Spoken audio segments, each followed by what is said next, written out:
आणि जे आजचे विशेष आहे म्हणजेच आपल्या शहीद परिवारातले कुटुंबियातले जे सदस्य आहेत त्यांना खरंच माझा मानाचा मुजरा. अतिशय हृदयस्पर्शी कार्यक्रम झालेला आहे हा. आणि यातून आपल्याला जे म्हणजे देशाप्रती वाटते की नुसतंच शहीद झाले पण त्याच्यानंतर त्यांच्या परिवाराचं पुढे काय होतं.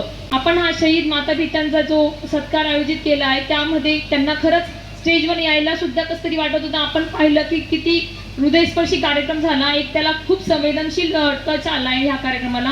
पण त्यांना आपण हा रोजच मान दिला पाहिजे कारण त्यांच्यामुळे आज आपण ह्या इथे सुरक्षित आहोत. आपण आपल्या भडगावमध्ये राहतो पण ते सीमेवरती आपल्याला बापू साहेबांनी सांगितलं की किती टेम्परेचर कसं असतं 54 डिग्री असो की -16 असो ते त्या टेम्परेचरमध्ये आपल्या देशाची रक्षण करतात. तिथे ते लढत आहेत म्हणून आज आपण इथे सुरक्षित आहे. म्हणून एकदा ह्या जवानांसाठी खरंच मानाचा मुजरा.